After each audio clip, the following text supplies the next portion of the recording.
हाँ तो दोस्तों, इस वीडियो के अंदर हम रितिका इंजीनियरिंग के आईपीओ के बारे में बात करेंगे और जानेंगे कि इस आईपीओ के अंदर आपको कितना लिस्टिंग गेन मिल सकता है और आपको इस आईपीओ के अंदर अप्लाई करना चाहिए या नहीं। चलिए शुरू करते हैं।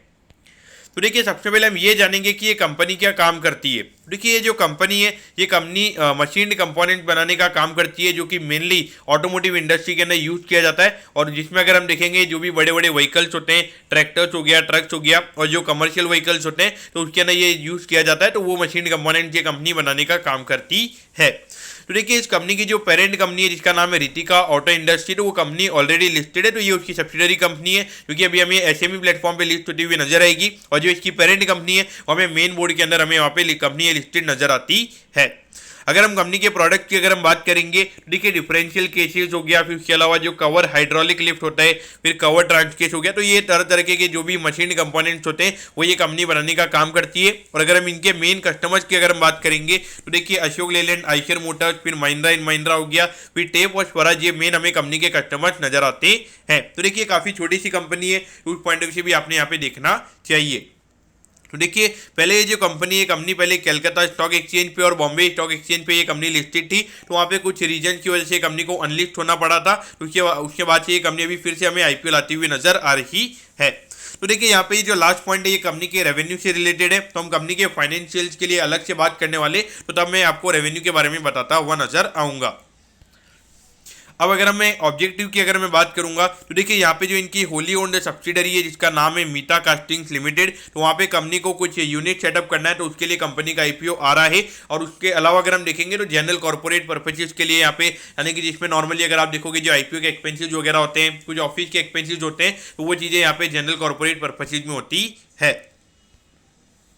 अब अगर हम कॉम्पिटेटिव स्ट्रेंथ की अगर हम बात करेंगे, तो यहाँ पे देखिए, क्वालिटी के ऊपर यहाँ पे कंपनी काफ़ी ज़्यादा फोकस करती हुई हमें नजर आती है। और देखिए, अगर इतने बड़े बड़े अगर हम देखेंगे, इतनी बड़ी बड़ी कंपनी, खास करके आइशर मोटर्स, महिंद्रा एंड महिंद्रा, तो ये सारी काफ़ी बड़ी बड़ी कंपनीज है, जिनके रेवेन्यूज की अगर हम बात करेंगे, लगभग 1 लाख करोड़ तक के रेवेन्यूज जिन कंपनीज के हमें नजर आते हैं। तो अगर वो कंपनीज अगर ये छोटी कंपनीज से अगर बिजनेस करें, तो डेफिनेटली इनके प्रोडक्ट्स में क्वालिटी होगी, तभी वो यहाँ पे इनके साथ में बिजनेस कर रहे हैं।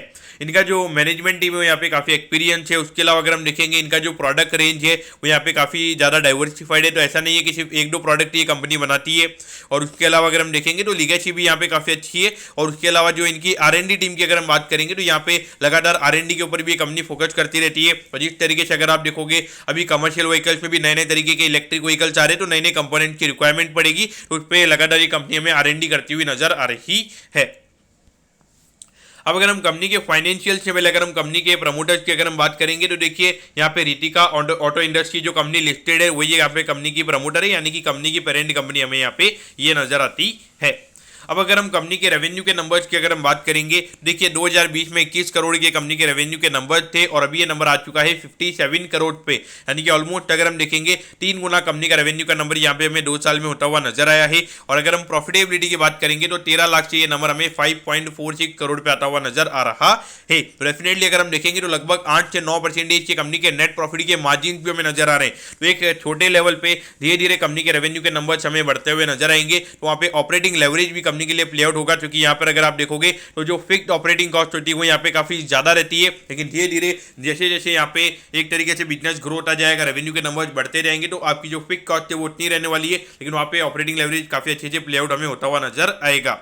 लेकिन अगर हम यहाँ पे बोरिंग की अगर हम बात करेंगे, तो देखिए, 20 करोड़ का हमें यहाँ पे कंपनी का टोटल बोरिंग नजर आता था। और अभी अगर हम देखेंगे, तो लगभग 25 करोड़ का टोटल बोरिंग हमें यहाँ पे ये कंपनी का नजर आता है। तो देखिए, यहाँ पे कंपनी ने डेट का जो इंटरेस्ट पे करने के बाद में कंपनी ने अगर इतना प्रॉफिट कमाया है, तो डेफिनेटली यहाँ पे चीजें अच्छी है। और देखिए, मैन्युफैक्चरिंग कंपनी है, तो यहाँ पर अभी कंपनी ने कोई इक्विटी में पैसा रेज नहीं किया। तो वहाँ पे स्टार्टिंग में जो कंपनी के प्रमोटर्स है, उन्होंने थोड़ा पैसा डाला होगा, लेकिन उसके बाद में आपको डेट लेना ही पड़ेगा। लेकिन मैन्युफैक्चरिंग में इजीली लोन मिल जाता है। और वहाँ पे लोन रेट की भी अगर हम बात करेंगे, तो इतनी ज्यादा नहीं रहती है। और अभी ये कंपनी इक्विटी इश्यू कर रही है, तो डेट टू इक्विटी कंपनी का काफी कंफर्टेबल लेवल पे आ जाएगा। और उस पॉइंट ऑफ व्यू से क्या रहेगा कि कंपनी का जो क्रेडिट कॉस्ट है, वो आने वाले टाइम पे हमें कम होता हुआ नजर आएगा।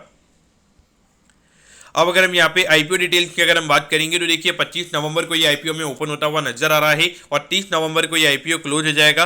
29 रुपीज पर शेयर पे यहाँ पे कंपनी शेयर दे रही है और 4000 शेयर का हमें यहाँ पे लॉट नजर आता है, यानी कि एक लॉट को अप्लाई करने के लिए यहाँ पे 1,16,000 रुपए लगेंगे। अगर हम इश्यू साइज की अगर हम बात करेंगे तो 9,42,00,000 रुपीज का हमें यहाँ पे ये आईपीओ नजर आता है। ये पूरा एनएससी के एसएमई प्लेटफॉर्म पे ये कंपनी लिस्ट होने वाली है, बीएससी पे लिस्ट नहीं होगी और 50% का हमें यहाँ पे रिटेल कोटा नजर आता है, यानी कि यहाँ पे 4,71,00,000 रुपीज का हमें यहाँ पे टोटल रिटेल कोटा नजर आता है। अब अगर हम यहाँ पे लॉट साइज की अगर हम बात करेंगे तो देखिए रिटेल कैटेगरी के अंदर आप यहाँ पे सिर्फ एक लॉट के लिए ही अप्लाई कर सकते हो, जिसके लिए 1,16,000 रुपए लगेंगे। अगर आपको एक लॉट से ज्यादा की एप्लीकेशन अगर आपको लगानी है तो आपको एचएनआई कोटा में एप्लीकेशन लगानी पड़ेगी।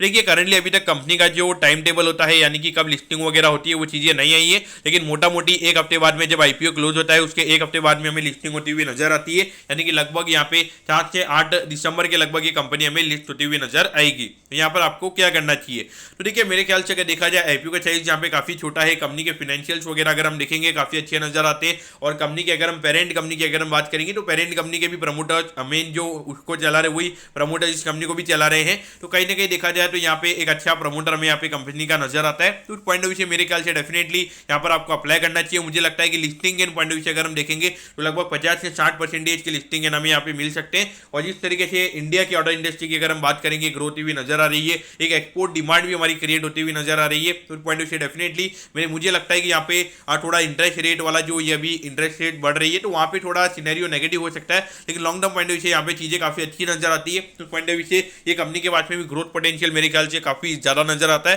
तो पॉइंट ऑफ व्यू से डेफिनेटली आपने ये listing and point of view से अप्लाई करना चाहिए और मेरे ख्याल से long term point of view से भी आप इसको अप्लाई कर सकते हैं। तो दोस्तों मैं होप करता हूँ कि रीतिका इंजीनियरिंग के आईपीओ के डिटेल्ड एनालिसिस के बारे में आपको सब कुछ समझ में आ गया होगा। अगर आपकी कोई भी क्वेरीज है आप कमेंट कीजिए, मैं जरूर आपके कमेंट पर रिप्लाई करूंगा। ओके दोस्तों, thank you, have a nice day.